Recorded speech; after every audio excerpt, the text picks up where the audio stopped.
आमचं हक्काचं news channel म्हणजेच विश्व विशाल न्यूज चॅनल। आजच चॅनलला लाईक करा, शेअर करा आणि सबस्क्राईब नक्की करा। नमस्कार आणि स्वागत आहे आपल्या सर्वांचं विश्व विशाल न्यूजमध्ये। बातमी आहे कळंब, वाशी आणि भूम तालुक्यात पुन्हा एकदा अतिवृष्टीने धुमाकूळ घातला आहे। कळंब तालुक्यातील बहुतांश गावांमध्ये अतिवृष्टी झाली आहे, त्यामुळे तेरणा नदी पात्र ओसंडून वाहत आहे। पाण्याचा भला मोठा प्रवाह नदी पात्राबाहेरून वाहत असल्याने सगळ्या शिवारात पाणी शिरले आहे। इटकूर परिसरातील वाशिरा नदी ही पात्र सोडून 1 किलोमीटर अंतरावरून वाहत आहे, त्यामुळे नदीकाठच्या घरांचे, दुकानांचे आणि शेत शिवारांचे अतोनात नुकसान झाले आहे।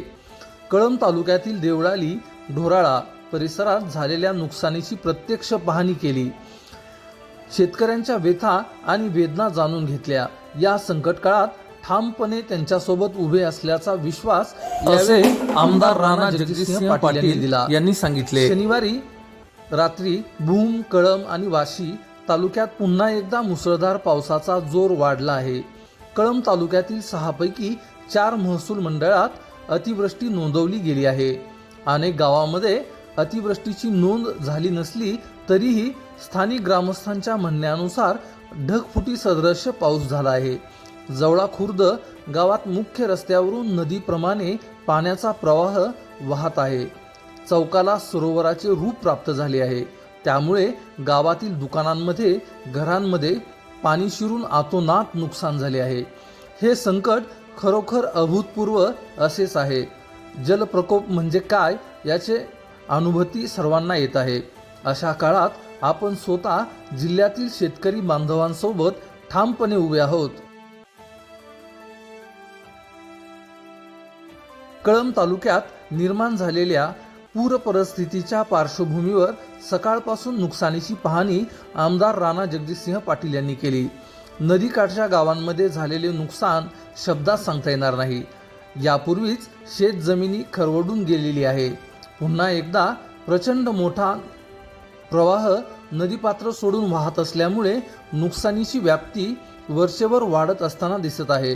त्यामुळे प्रशासनाला तातडीने या सगळ्या बाबींची नोंद घेण्याचे निर्देश आमदार राणा जगजितसिंह पाटील यांनी दिले।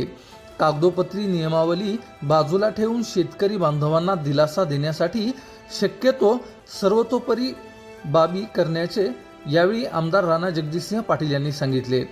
राज्य सरकारच्या माध्यमातून तातडीने मदत देण्यासाठी प्रक्रिया सुरू करण्यात आली आहे। मंगळवारी होणाऱ्या मंत्रिमंडळाच्या बैठकीत त्या अनुषंगाने महत्त्वपूर्ण निर्णय अपेक्षित आहेत। हे नुकसान खूप मोठे आहे। शासकीय अनुदान आणि मदतीपेक्षाही भरीव आणि दीर्घकालीन उपाययोजना राबवणे आवश्यक आहे। त्यासाठीच राज्य आणि केंद्र सरकारच्या मदतीने क्राऊड फंडिंगचा उपक्रम देखील अंमलात आणण्याचा निर्णय घेण्यात आला आहे। शासनाच्या वतीने देण्यात येणाऱ्या मदती व्यतिरिक्त इतर माध्यमातून भरीव आणि विशेष सहकार्य करण्यासाठी आपण प्रयत्नशील असल्याचे यावेळी आमदार राणा जगजितसिंह पाटील यांनी सांगितले। कळंब तालुक्यातील पाडोळी येथील शेतकरी विजयकुमार सत्यनारायण जोशी शेतातून घरी परतत असताना पुराच्या पाण्यात अडकले। रात्री झालेल्या मुसळधार पावसामुळे निपाणी नदीला मोठा पूर आला होता। पुराच्या पाण्यात जोशी स्वतःला सावरू शकले नाहीत, ते वाहून गेले। त्यामुळे विजयकुमार जोशी यांचे अकाली निधन झाले।